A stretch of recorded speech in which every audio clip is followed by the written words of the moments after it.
This is the wrap up for application exercise 1.2, I think. Might be 1.3. Anyway, I didn't have time to have you present your results. I would have had reporters for the two winning posters go through their posters.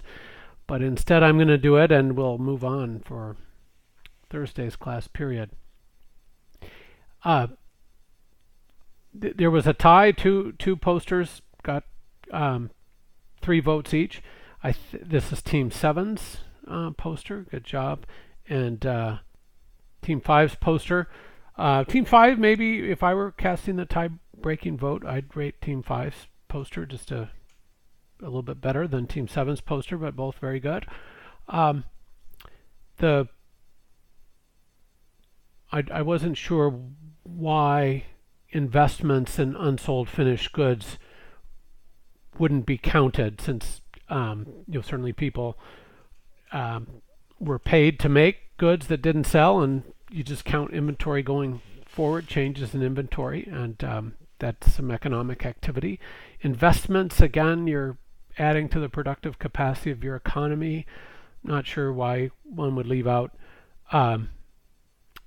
capital increases in the capital stock, but anyway, this is what we miss when we don't have the Team 7 reporter talking. Team Seven's list is a little bit better. What should not be? You can see what Team 7 is getting at, and some of what Team 5 is getting at, and some of what Team 7 was getting at. Prison expenses and revenues. Prison is really a social failure, right? The people in prison didn't find a way to gainful employment, and it's a social failure in a very clear way. Drug production, especially if we're talking illegal drugs, cocaine, heroin, meth, that kind of stuff. Guns, they're legal, but their job is to take life, I suppose. I really am a big fan of target shooting, but I don't think that's the problem with guns that was intended by the Team 5. But guns used in crime and violence against somebody else would certainly count as a social bad. Pornography also, you could see why that might be a social bad. Gambling, a waste of otherwise productive resources, and you've got people addicted and who ruin their lives, of course.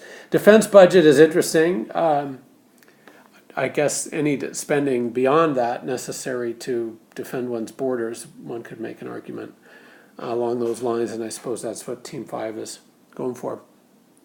So the items that are counted but should not be counted are the things that are really bad. The RFK's speech, the ambulance going to rescue accident victims from people's bad driving, that kind of thing. Those are counted as economic activity and add in as positive, but really they're social negatives. Items that should be included but are not. That's an interesting list. Both teams do a really good job on this part.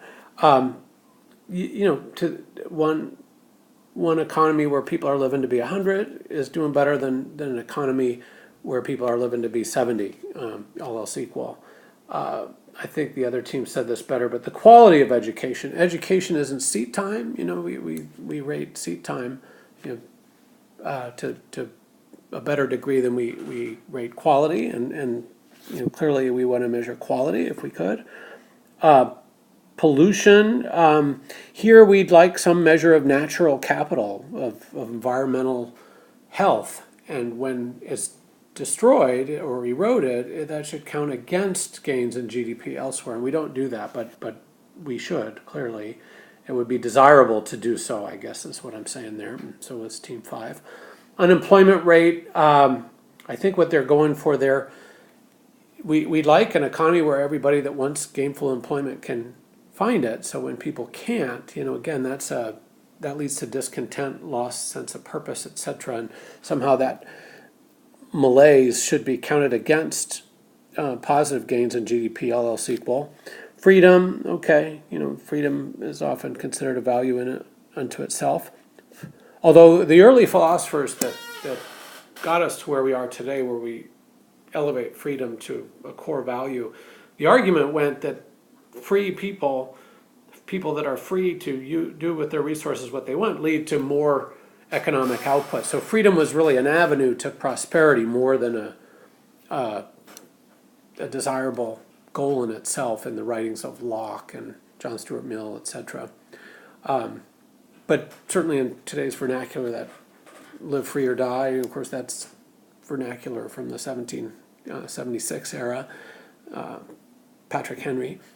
Healthcare, I don't understand what healthcare is doing there, because healthcare expenses are over they are counted. Maybe taking care of health.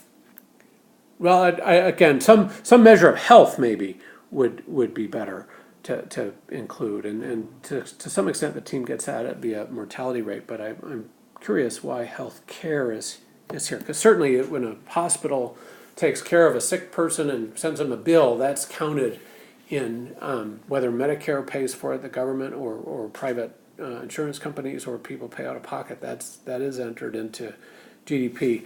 Efficiency of government. Here again, if we could have some measure of government doing its job, best job for the lowest cost, that would be a nice thing to rate. Why has the measure not been changed? Hard to measure. That measurement problem is a big one. And then, of course, inertia. It's just a lot of teams pointed out it'd be hard to change, given we've been doing it this way all this while. It'd be hard to change to something else. I guess I'd like to point out just a few things on the why has the measurement not changed. And I guess I'd point out that actually there do exist alternatives. One is the United Nations puts out a human development indicators ranking and tries to assess a lot of these things. Why hasn't that taken over the GDP measure? Well, in some circles it largely has. From the U.S. perspective, in the U.S. the HDI is criticized because it's been very politicized. A lot of people in the United States see these measures as people taking swipes at the United States. Yeah, they're the highest per capita income or close to it, but there's all these social problems. And, to some degree, the critics of the United States have elevated areas in the Human Development Indicator that the U.S. does fairly bad at. I guess that's a fair criticism. Although the U.S. does do some things really, really badly. We've got a high income. For a rich country, we've got really pretty serious income inequality, and that's a problem. We've got really poor health outcomes for not just the poor, but the middle class and poor, everybody but the super rich. There's a lot of problems. But I guess we don't like our noses being rubbed in them, maybe is why the HDI hasn't become more important.